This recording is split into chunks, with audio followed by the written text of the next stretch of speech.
प्रदेश के YouTube channel पर आपका स्वागत है। मध्य प्रदेश समान अध्ययन में हम पंचायती राज से संबंधित अनुच्छेद पर चर्चा कर रहे थे। पिछली क्लास में हमने आपका आर्टिकल 243, उसके बाद 243A, 243B, 243C, ठीक है। 243 में हमने परिभाषा बताई थी कि पंचायती राज में जितने भी इंपॉर्टेंट टर्म्स या पद आते हैं उनकी परिभाषा दी हुई है। आर्टिकल 243A में ग्राम सभा के बारे में बताया गया था। हमने सब आपको बता दिया था कि ग्राम सभा क्या होती है, ग्राम सभा की बैठक कितने प्रकार की होती है, क्या क्या निर्णय लिए जाते हैं, ये सब चीजें हमने बताई थी।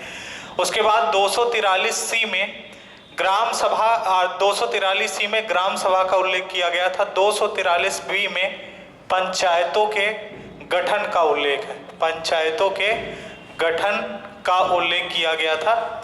उसके बाद आर्टिकल 243C में पंचायतों की संरचना का पंचायतों की संरचना का उल्लेख किया गया है, संरचना।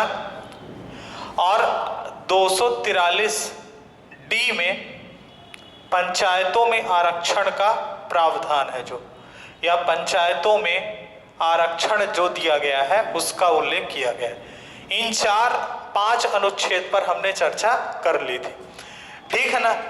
पंचायतों में आरक्षण में हमने बताया था कि पंचायतों में जो आरक्षण दिया जाता है ये साइक्लिक ऑर्डर या चक्रीय क्रम में दिया जाता है, ठीक है। साइक्लिक ऑर्डर में ये रोटेट होता है, उसी ऑर्डर में ये क्या है आपका आरक्षण जो है, रिजर्वेशन जो है पंचायतों में दिया जाता है। आपने देखा भी होगा कि पंचायतों में जो चुनाव होते हैं कभी सीट SC के पाले में चली जाती है, कभी ST के पाले में चली जाती है, कभी महिला के पाले में चली जाती है, कभी समान सीट हो जाती है। ऐसा जो है परिवर्तित होता रहता है। देखिए SC और ST को जो आरक्षण दिया गया था वो जनसंख्या के अनुपात में दिया गया था, ये हमने आपको बता दिया था। ओबीसी को पंचायतों में जो आरक्षण देने का प्रावधान है वो 73वें संविधान संशोधन में नहीं किया गया था। ओबीसी को आरक्षण देने की जिम्मेदारी राज्य विधानमंडल को सौंपी गई थी कि राज्य विधानमंडल ओबीसी को पंचायतों के इलेक्शन में आरक्षण दे सकता है। महिला आरक्षण की बात जो है कही गई थी कि महिलाओं की भागीदारी को बढ़ाने के लिए, लोकतंत्र में महिलाओं की भागीदारी को बढ़ाने के लिए पंचायतों के इलेक्शन में महिलाओं को आरक्षण देना बहुत जरूरी था और महिलाओं को 1/3 आरक्षण दिया गया था। मतलब 33% आरक्षण जो है महिलाओं को दिया गया था 73वें संविधान संशोधन के तहत। उसके बाद क्या किया गया कि 2007 में, आप डेट याद रखिएगा, 30 मार्च 2007 को मध्य प्रदेश ने 30 मार्च 2007 को मध्य प्रदेश भारत का पहला ऐसा राज्य बना जिसने महिलाओं को पंचायतों में 50% या आप कह लीजिए कि 1/2 हिस्सा महिलाओं को 50% आरक्षण देने वाला मध्य प्रदेश भारत का पहला राज्य बना। डेट आप नोट कर लीजिएगा, 30 मार्च 2007 को ये मध्य प्रदेश पहला राज्य बना जिसने पंचायतों के इलेक्शन में 50% महिलाओं को रिजर्वेशन दिया। उसके बाद दूसरा जो राज्य था, पहला राज्य तो मध्य प्रदेश था, दूसरा राज्य था, वो दूसरा राज्य आपका क्या था, बिहार था, ठीक है ना। उसके बाद संविधान में एक बिल इंट्रोड्यूस किया गया, 110वां संविधान संशोधन बिल लाया गया।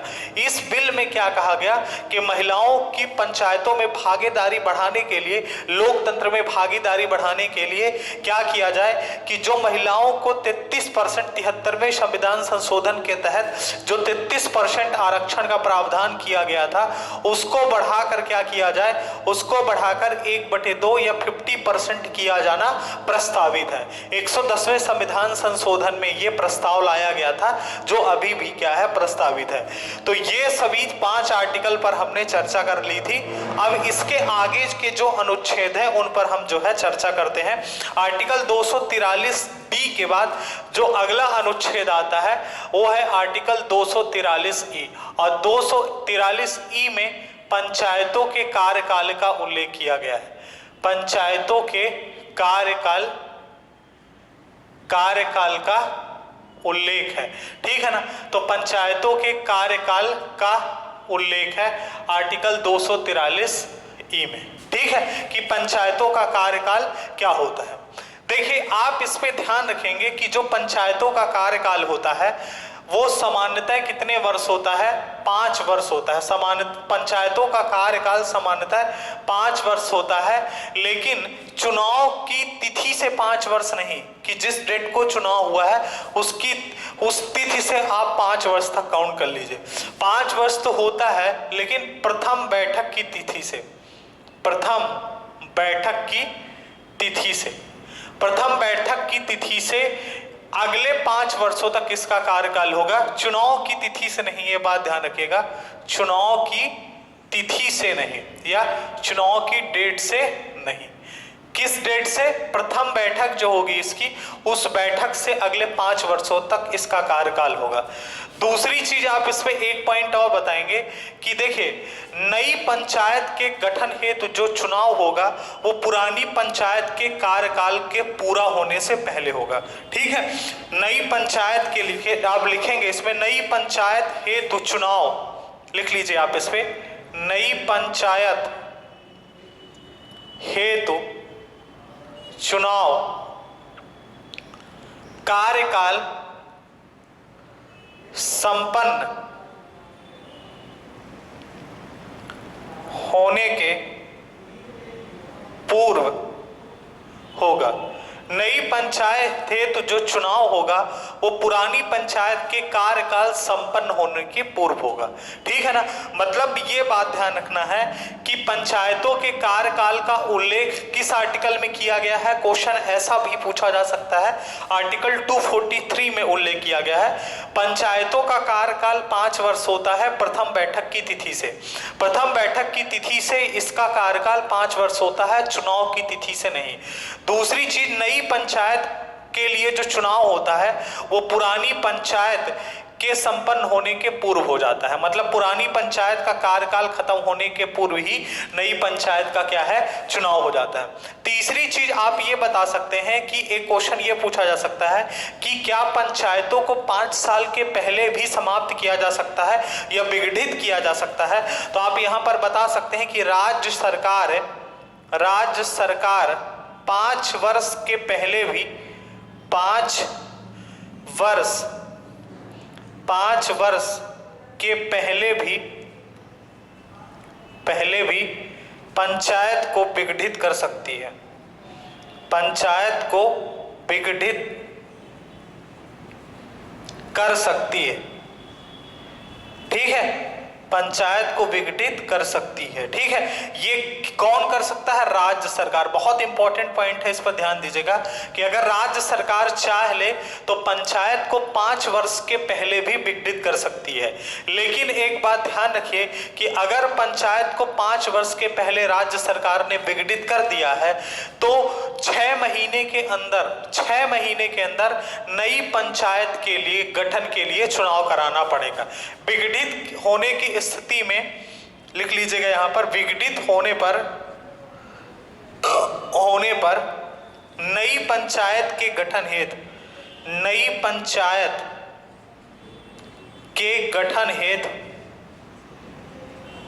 6 महीने के अंदर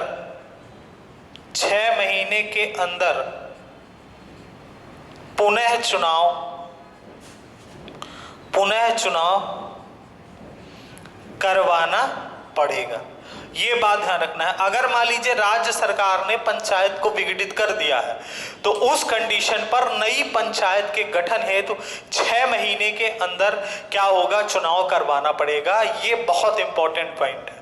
लेकिन अगर मान लीजिए थोड़ा सा यहाँ पर एक चीज इससे हट के सोचते हैं, मान लीजिए किसी राज्य सरकार ने, क्या हुआ कि राज्य सरकार ने 5 वर्ष कार्यकाल पूरा होने के 4 महीने पहले अगर मान लीजिए किसी राज्य सरकार ने पंचायत का कार्यकाल पूरा होने के 4 महीने पहले पंचायत को विघटित कर दिया, तो पंचायत का चुनाव करवाना है और 6 महीने के अंदर करवाना है, तो पंचायत का चुनाव करवाया जाएगा। लेकिन उस कंडीशन पर पंचायत का कार्यकाल क्या होता है, जैसे 2 कंडीशन है, पहली कंडीशन यह है कि मान लीजिए कि एक नई पंचायत का गठन हुआ, 2.5 साल बाद वो राज्य सरकार ने पंचायत को क्या कर दिया, विघटित कर दिया। उस कंडीशन पर क्या होगा कि 6 महीने के अंदर नई पंचायत का गठन होगा चुनाव के माध्यम से। तो वो जो नई पंचायत गठित होगी वो अगले 2.5 साल काम करेगी, क्योंकि वो 2.5 साल काम कर चुकी थी, 2.5 साल उसका बचा था तो विघटित हो गई। उस कारण जो नई पंचायत गठित होगी वो 2.5 साल काम करेगी। ठीक है, मतलब ये है कि अगर पंचायत विघटित होने के बाद पंचायत का कार्यकाल 6 महीने से अधिक बचा हुआ है तो उस कंडीशन पर पंचायत केवल उतने ही समय के लिए कार्य करेगी जितना कार्यकाल उसका बचा हुआ है। दूसरी चीज, अगर मान लीजिए कि पंचायत का कार्यकाल पूरा होने वाला है 5 साल, 5 साल पूरा होने के जस्ट 4 महीने पहले, 5 महीने पहले पंचायत को विघटित कर दिया, उस कंडीशन पर जब पंचायत का चुनाव होगा तो वो पंचायत केवल अब 4 महीने जो बचे हैं काम नहीं करेगी, 5 साल तक लगातार काम करेगी। ठीक है ना, अगले 5 वर्षों तक। अगर उसका कार्यकाल 6 महीने से कम है, अगर 6 महीने से कम कार्यकाल के पहले वो विघटित कर दी जाती है तो अगले वो 5 वर्षों तक काम करेगी। ये 2 पॉइंट आप नोट कर लीजिएगा। ठीक है ना, यहां पर जो हमने बताया कि विघटित होने पर नई पंचायत के गठन है तो 6 महीने के अंदर चुनाव करवाना जरूरी है। लेकिन आपको 2 पॉइंट और नोट करना है कि अगर पंचायत का कार्यकाल 6 महीने से अधिक बचा हुआ है तो जो नई पंचायत गठित होगी वो शेष बचे हुए कार्यकाल के लिए गठित होगी। लेकिन अगर नई पंचायत का जो गठन हुआ है उसका कार्यकाल 6 महीने से कम बचा हुआ है तो जो नई पंचायत गठित होगी वो अगले 5 साल के लिए गठित होगी। ये चीज ध्यान रखना है पंचायतों के कार्यकाल से संबंधित। ठीक है ना, यहां पर किसी भी प्रकार का अगर कोई डाउट हो तो आप बताइए। कार्यकाल 5 वर्ष होता है, ये बात एकदम कंफर्म है। प्रथम बैठक की तिथि से नई पंचायत का जो चुनाव होना चाहिए वो पुरानी पंचायत के कार्यकाल संपन्न पूरा होने के पहले होना चाहिए। नई पंचायत को विघटित करने की जिम्मेदारी किसके पास है? राज्य सरकार के पास है। अगर राज्य सरकार किसी भी प्रकार का कुछ ऐसा लगता है उसको कि विघटित करने की आवश्यकता है तो 5 वर्ष के पहले भी विघटित कर सकती है। लेकिन विघटित होने की स्थिति में उसको क्या करना पड़ेगा? 6 महीने के अंदर नई पंचायत के गठन के लिए चुनाव करवाना पड़ेगा। नई पंचायत के गठन होने के लिए जो चुनाव होगा अगर उसका कार्यकाल 6 महीने से ज्यादा बचा हुआ है तो शेष कार्यकाल के लिए गठित होगी, और अगर 6 महीने से कम बचा हुआ है तो अगले 5 वर्षों के लिए उसका गठन किया जाएगा। ये आर्टिकल 243 में उल्लेख किया गया है पंचायतों के कार्यकाल का। ठीक है, अब अगले आर्टिकल पर चर्चा करते हैं।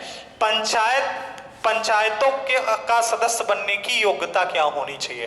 ठीक है, आर्टिकल 243 डी के बाद आर्टिकल 243 ई पर हमने चर्चा की। आर्टिकल 243 डी था यहाँ पे। आर्टिकल 243 डी के बाद आर्टिकल 243 ई पंचायतों का कार्यकाल। पंचायतों का कार्यकाल, ठीक है। उसके बाद नेक्स्ट आर्टिकल है आर्टिकल 243 एफ, पंचायत सदस्यों की योग्यताएं। पंचायत सदस्यों की योग्यताएं कि पंचायत का सदस्य बनने के लिए कौन कौन सी योग्यताएं होनी चाहिए आर्टिकल 243 एफ में। आर्टिकल 243 एफ में पंचायत सदस्यों की योग्यताएं, ठीक है, सदस्यों की योग्यताएं। देखिए, इस पे आपको एक बात ध्यान देना है, बहुत इंपॉर्टेंट बात है वो। संविधान में जो 73वां संविधान संशोधन किया गया था, 73वां संविधान संशोधन, उसमें केवल एक योग्यता निर्धारित की गई थी। संविधान संशोधन 73वें संविधान संशोधन के तहत पंचायत सदस्यों के लिए केवल एक योग्यता निर्धारित की गई थी, और वो योग्यता क्या निर्धारित की गई थी कि पंचायतों का चुनाव लड़ने के लिए जो न्यूनतम आयु होनी चाहिए, न्यूनतम एज होनी चाहिए, वो 21 वर्ष होनी चाहिए। न्यूनतम आयु कितनी होनी चाहिए? 21 वर्ष होनी चाहिए। ये बात 73वें संविधान संशोधन में कही गई थी। 73वें संविधान संशोधन में केवल एक चीज का उल्लेख किया गया था कि पंचायत का सदस्य बनने के लिए एक कंडीशन फुलफिल होनी चाहिए, एक कंडीशन सेटिस्फाई होनी चाहिए कि उसकी न्यूनतम आयु 21 वर्ष होनी है पंचायत सदस्य का चुनाव लड़ने के लिए। जबकि पंचायतों में वोट डालने के लिए न्यूनतम आयु कितनी होनी चाहिए? पंचायतों में वोट डालने के लिए न्यूनतम आयु जो होनी चाहिए, डालने के लिए न्यूनतम आयु कितनी होनी चाहिए? न्यूनतम आयु 18 वर्ष होनी चाहिए। पंचायतों में वोट डालने के लिए न्यूनतम आयु कितनी होनी चाहिए? 18 वर्ष होनी चाहिए। ये बात ध्यान रखिएगा, क्योंकि अगर ऐसा क्वेश्चन आता है तो लोग सीधे 18 वर्ष टिक कर देंगे। पंचायतों में वोट डालने के लिए न्यूनतम आयु 18 वर्ष होनी चाहिए, लेकिन पंचायत सदस्य बनने के लिए, चुनाव लड़ने के लिए आपकी न्यूनतम आयु कितनी होनी चाहिए? 21 वर्ष होनी चाहिए। ये 73वें संविधान संशोधन में कहा गया था। लेकिन 73वें संविधान संशोधन में यह भी बात कही गई थी कि इसके अलावा अगर कोई भी योग्यता राज्य सरकार चाहती है, राज्य विधानमंडल चाहता है, तो वो योग्यता ऐड कर सकता है। वो ये जिम्मेदारी राज्य सरकार को दी गई थी। ठीक है ना? ठीक है। इसके अलावा, इसके अतिरिक्त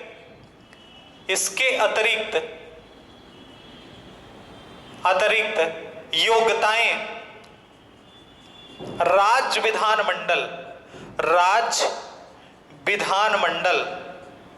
निर्धारित कर सकता है।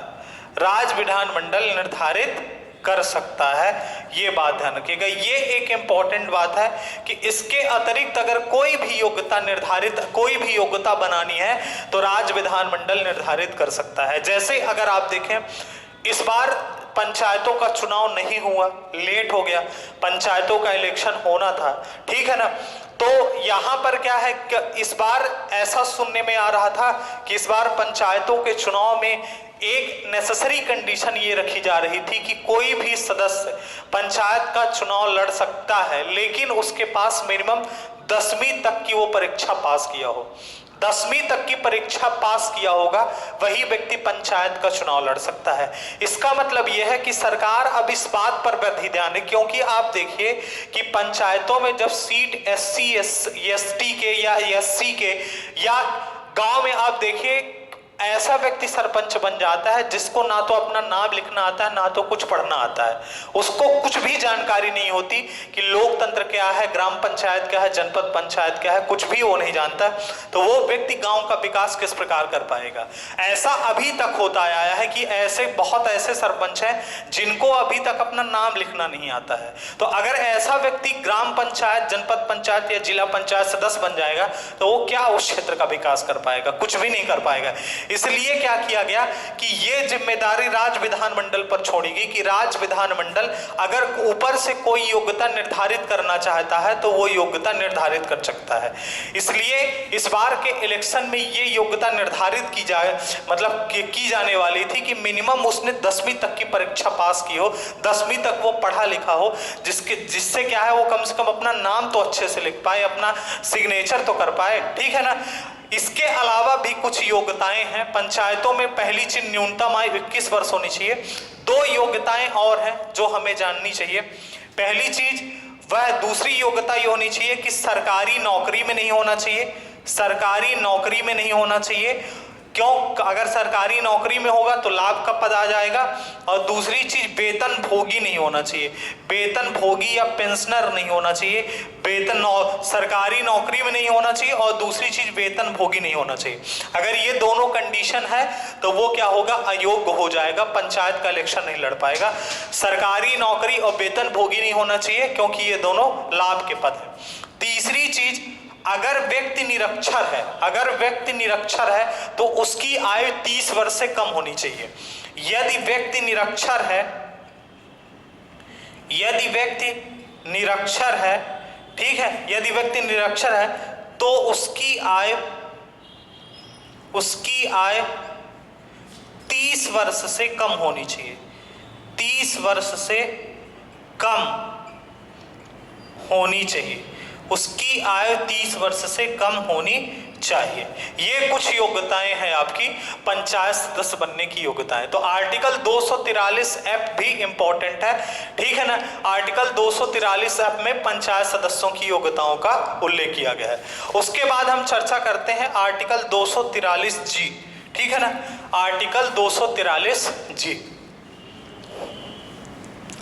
इस चैप्टर को हमने कंप्लीट डिस्कशन कर लिया है, ठीक है ना, जिससे आपको, क्योंकि अभी हम जब मध्य प्रदेश में पंचायती राज संस्थाओं के बारे में पढ़ेंगे, पंचायत के बारे में कुछ इंपॉर्टेंट फैक्ट नोट करेंगे, तो हमें हर चीज क्लियर होनी चाहिए, हमें अंदर तक पूरी जानकारी होनी चाहिए।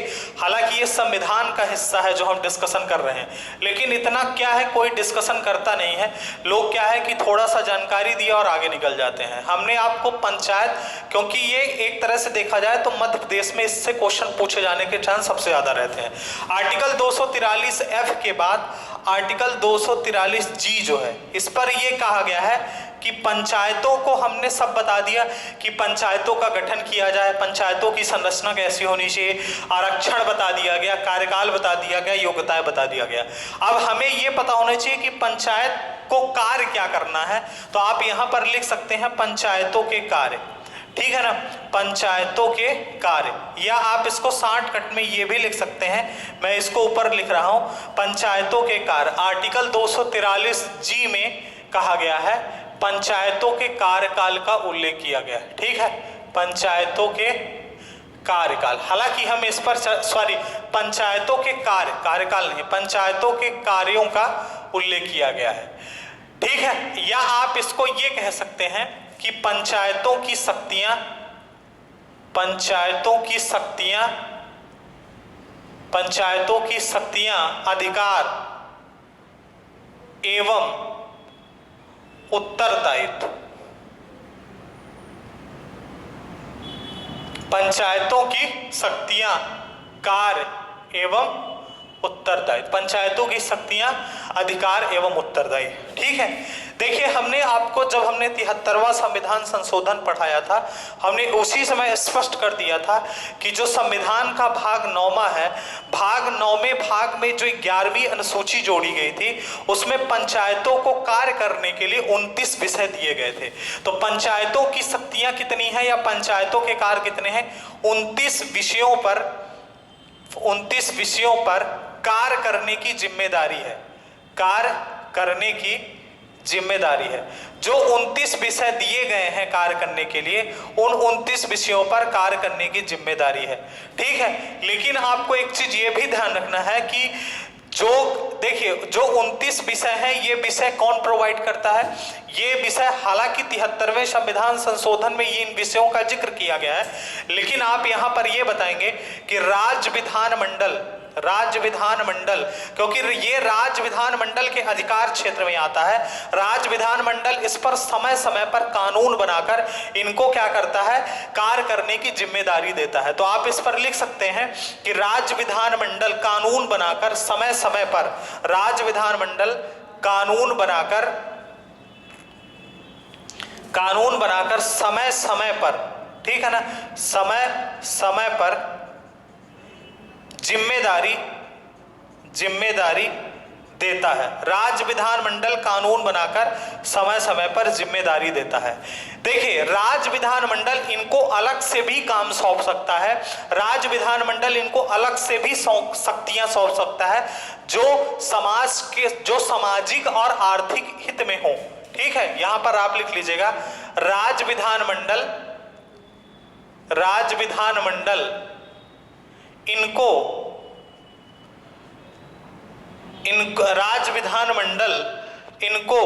अन्य शक्तियां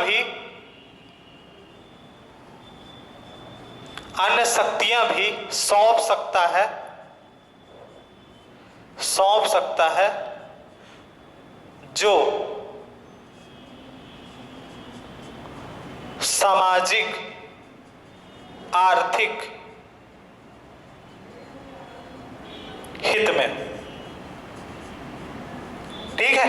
ये टोटली डिपेंड करता है राज्य विधानमंडल पर। जैसे अभी आप देखें कि कोरोना महामारी जो है पूरे विश्व स्तर पर फैली हुई थी, तो आप देखे होंगे पंचायतों में क्या किया गया था कि पंचायतों को ये जिम्मेदारी दी गई थी कि हर गांव में जाकर पूरे गांव को सैनिटाइज करना है, लोगों को सैनिटाइजर बांटना है, कोरोना को लेकर लोगों को जागरूक करना है, पोस्टर बैनर के माध्यम से प्रचार प्रसार करना है, क्या क्या उसमें सावधानी बरतनी है, ये सब काम पंचायतों को दिए गए थे। तो अगर कोई ऐसी देश में अचानक कोई ऐसी बीमारी आ जाती है, उसके बारे में लोगों को जागरूक करना, हर चीज उसमें अवेयरनेस बढ़ाना, ये सब पंचायतों का काम होता है।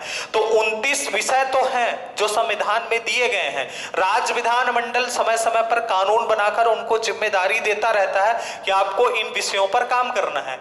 लेकिन अगर मान लीजिए कोई ऐसी आवश्यकता पड़ गई जो सामाजिक और आर्थिक हित में है, उस कंडीशन पर राज्य विधानमंडल क्या कर सकता है, पंचायतों को नई जिम्मेदारी भी दे सकता है, या इन 29 विषयों के अलावा भी कोई नई जिम्मेदारी दे सकता है। ये डिपेंड करता है कि राज्य विधानमंडल क्या करता है। ठीक है, तो ये पंचायतों के कार्य का उल्लेख किया गया है। हमने आपको जो 29 विषय पंचायतों को दिए गए हैं काम करने के लिए, उसकी चर्चा हम जो है पिछले वीडियो में कर चुके हैं। अगर आपको उन 29 विषयों को देखना है तो आप पिछले वीडियो में जाकर, ठीक है, वहां पर आप 29 विषय देख लीजिए कि कौन कौन से 29 विषयों पर काम करने की जिम्मेदारी इनकी होती है। ठीक है, अब देखिए इनको कार्य भी दे दिया गया। अब इनको कार्य दे दिया गया तो इनको कार्य करने की शक्तियां सब मिल गई। अब इनको टैक्सेस का भी अधिकार दे दिया जाए। ठीक है ना, तो आप बताएंगे कि पंचायतों के करारोपण की शक्ति, यहां पर 243 H में पंचायतों को करारोपण का मतलब यह होता है कि वित्त वसूलने की शक्ति, पंचायतों को करारोपण की शक्ति व पंचायत निधि, इस पर थोड़ा सा चर्चा कर लेते हैं। ठीक है, आप सब लोग देखे होंगे गांव में बाजार लगती है, मेले लगते हैं, आपने वहां पर यह भी देखा होगा कि लोग टैक्स वसूलते हैं, 5 रुपए लेते हैं, 10 रुपए लेते हैं, जो वहां पर सब्जी की दुकान लगाते हैं, ठेले लगाते हैं। ठीक है, पंचायतों को करारोपण की शक्ति व पंचायत निधि, ठीक है, पंचायतों को करारोपण की शक्ति व पंचायत निधि। देखिए राज्य विधानमंडल क्या करता है, राज्य विधानमंडल कानून बनाकर पंचायतों को कर लगाने की शक्ति, उसको वसूलने की शक्ति और उसको खर्चा करने की शक्ति प्रदान करता है। ठीक है, यहां पर आप नोट कर लीजिएगा, राज्य विधानमंडल कानून बनाकर पंचायतों को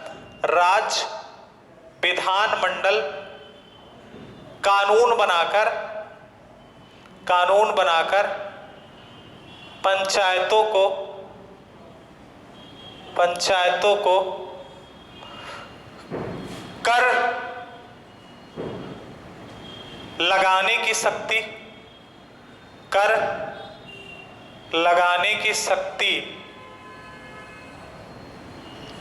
वसूलने की शक्ति, कर लगाने की शक्ति, कर वसूलने की शक्ति तथा खर्चा करने की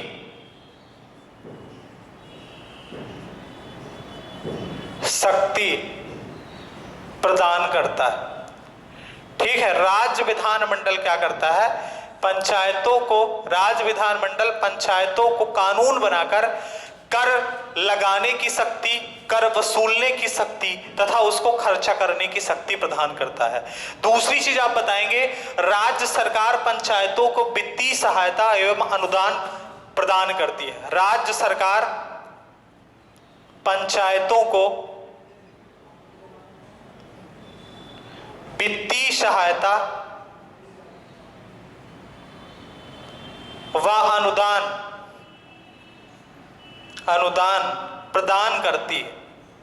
ठीक है, अनुदान प्रदान करती है। राज्य सरकार क्या करती है कि पंचायतों को काम करने के लिए वित्तीय सहायता प्रदान करती है। राज्य की जो संचित निधि होती है, अभी हम हालांकि आगे राज्य वित्त आयोग पढ़ेंगे, राज्य की संचित निधि से क्या होता है कि पंचायतों को काम करने के लिए वित्तीय सहायता दी जाती है। साथ ही साथ क्या किया जाता है, वित्तीय सहायता देने के साथ साथ अनुदान दिया जाता है, ठीक है ना। अनुदान जैसे कोरोना में आप देखिए पंचायतों को पैसा दिया गया, उस पैसे को क्या करना था, खर्चा करना था, ग्राम पंचायतों में खर्चा करना था, लोगों को सैनिटाइजर बांटना था, मास्क बांटने थे। हर पंचायत को काम दिया गया था कि पूरे गांव में मास्क बांटना है, लोगों को प्रेरित करना है मास्क लगाने के लिए। तो ये सब काम करने के लिए क्या किया जाता है, पंचायतों को आर्थिक रूप से मदद दी जाती है, वित्तीय सहायता दी जाती है और अनुदान प्रदान किया जाता है, ठीक है। अब एक चीज ध्यान रखिए कि पंचायतों को कौन कौन से अधिकार दिए गए हैं। आप देखिए पंचायतों को कौन कौन से अधिकार दिए गए हैं राज्य विधानमंडल द्वारा। पंचायत किन किन चीजों पर कर लगा सकती है, प्रमुख कर कौन कौन से हैं, उन पर हम नोट करेंगे कि पंचायत का सोर्स ऑफ इनकम क्या है, पंचायत कौन कौन से कर लगा सकती है, कौन कौन से कर वसूल सकती है। की जो चर्चा है हम नेक्स्ट क्लास पर करेंगे। धन्यवाद।